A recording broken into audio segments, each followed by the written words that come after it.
Welcome back, folks, to another edition of Under Further Review with me, Noel Granada. In these segments, I'll be giving you a quick look at each team going into the 2013 season. I'll be talking about last season, the off-season, my favorite picks from the drafts, player positions, and can they make the playoffs. So, today on my board, I have the Seahawks from the NFC West Division. Let's quickly look at what happened last year. Went 12-6, made the playoffs as a wild card, but lost to Atlanta, heartbreaking fashion. Russell Wilson surprises everyone as he becomes the Week 1 starter. Marshawn Lynch puts up big numbers as he ran for 1,590 yards and 11 touchdowns. And the offense ranked 17th, and the defense finished at top 5, ranking at number 4. The offseason.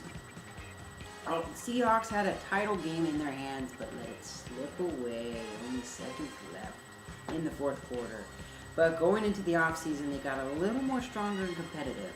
They picked up defensive end Cliff Averill and Michael Bennett, along with old Antoine Winfield, who actually just got cut, so he's not going to be on the team. And defensive tackle Tony McDaniel. They added a lot of great depth to the defense, but I think the biggest concern right now is the biggest prize the Seahawks thought they'd be getting this offseason. The Seahawks traded a first round and 7th round pick in the 2013 draft and a 3rd rounder in 2014 for the super dynamic Percy Harvin. The problem is right now is he just underwent the knife to fix his hip, so there's no timetable yet for his return. So for me, this deal is a deal breaker, and it's very devastating to the Seahawks. He'll be at least out for another 3 or 4 months, so that maybe leaves a window for him to play late in the season. But until we learn more, the Seahawks will be fielding the same wideouts from last year. The defense should be fine with the acquisitions, but they got the offense, they got to get better passing without the threat of Harvin for most of the season. So that's going to be crucial that they can get this thing rolling without their dynamic playmaker in Harvin. My favorite picks from the draft. The Seahawks came in with a massive 11 picks in this year's draft, but I have to say, I wasn't impressed. Nope. My favorite picks, though, go to 5th rounder Jesse Williams from Alabama. This big defeats my favorite picks from the draft. Seahawks came in with a massive 11 picks in this year's draft, but I have to say, I wasn't too impressed. No.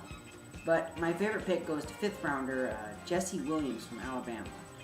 This big defensive tackle was awesome for Alabama last year and knows how to get it done.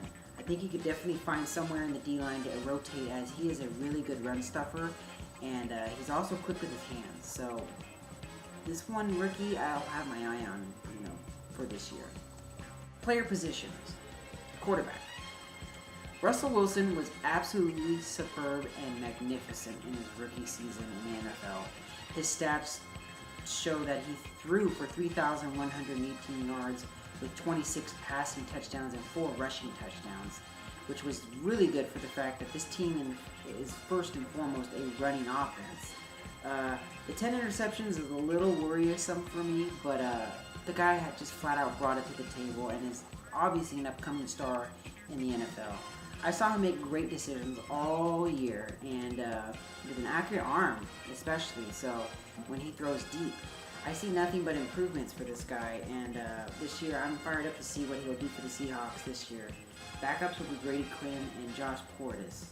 Running back. With the rising star already in Wilson, Marshawn Lynch is the big star in Seattle, who just ran for 1,590 yards and 11 touchdowns. This team runs a lot, which is why they ranked 4th in rushing offense. I don't expect that to stop anytime soon. So the backups they have are Robert Turbin, who backed up last year for Lynch, and they also got 2nd rounder Christine Michael, who will try to take Turbin's spot at backup. Lynch and company should be ready to go for another great year this season. Wide receivers. Well, with Harvin out, the receivers are about pretty average to me. But they are productive. Sidney Rice, to me, is the clear number 1 guy, as he pulled in 7 touchdowns with only 748 yards. Right behind him is Golden Tate, but with very similar numbers. Though productive, neither really played really to the potential of what Harvin offers. So when Harvin comes back, the receivers are stuck without a playmaker. You know, basically with Harvin's ability, I just think that Harvin puts a different dynamic with that corps. So he really will be needed if they can get him back by the end of this year. I do like Zach Miller a lot, actually. He's very good at blocking and can be a really reliable target for Wilson. There's also a lot of depth at the receiver position here, so maybe some guy pops out as a third string guy or at slot. We'll see. Offensive line.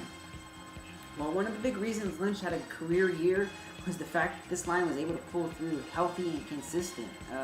I expect probably the same thing this year with center Max Unger, tackles Russell Unkung and Breno Giacomini, and guards J.R. Sweezy and James Carpenter. The talent is deep here also, so if someone goes down, I don't see them having a problem finding a replacement. So, defensive line.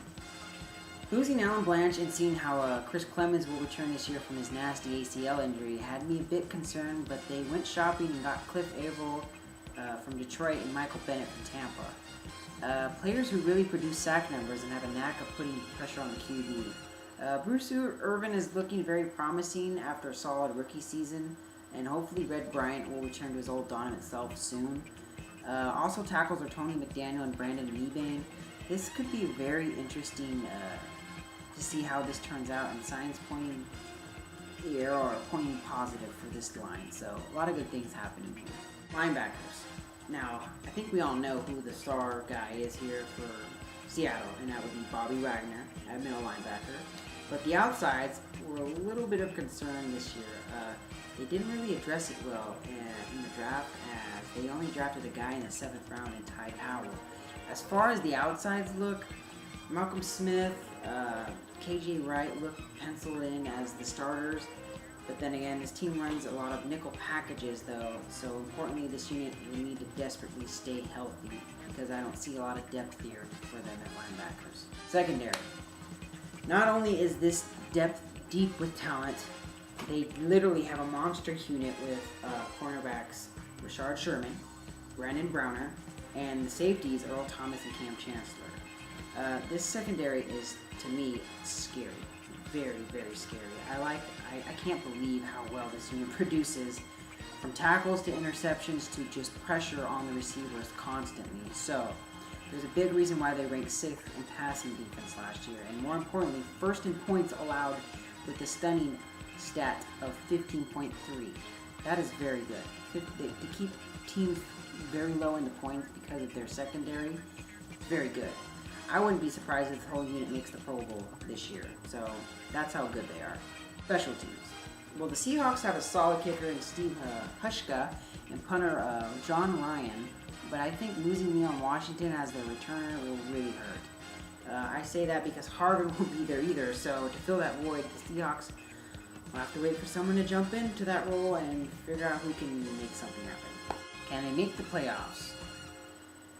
Well, Vegas odds has Seattle as a Super Bowl favorite this year. And I, on the other hand, think they will miss the playoffs this year. And here's why.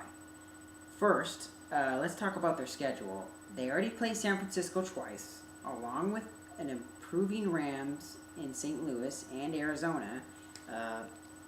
Then they have a tough road game against Atlanta, Houston, and Indianapolis.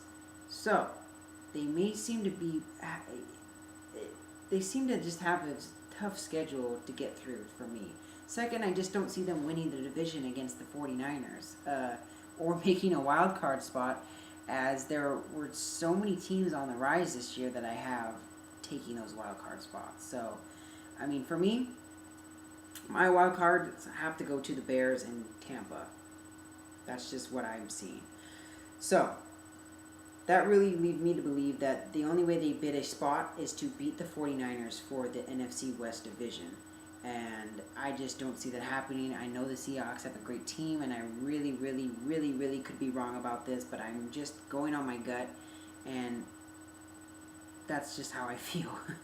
And there always is a surprise team, so, I mean, nothing is always what it seems going into every year. So, to make those wild card spots. There's plenty of footage on the 1 year experienced Wilson along with Kaepernick, RG3, and Andrew Luck. I just think this team loses enough games to not make it, and that's about it. Then again, though, this team has surprised me last year, really surprised me last year with Wilson, so I can expect the unexpected from Seattle. But, oh well, I mean, the season's starting in a week. We'll find out. I mean, soon enough. And that, my football fans, ends my segment on the Seattle Seahawks. I hope you enjoyed this. Please leave any comments below and subscribe to my page. The next teams I will be taking on are the teams probably from the AFC divisions and the East and South divisions, as those are my last teams that I need to focus on. I actually lost my notes doing the Rams, so I might do those later if I can, but if not, I'll probably just leave out the player positions and give a quick overview of the Rams. Anyways, I hope you enjoyed this, and please come back and watch the rest of my videos.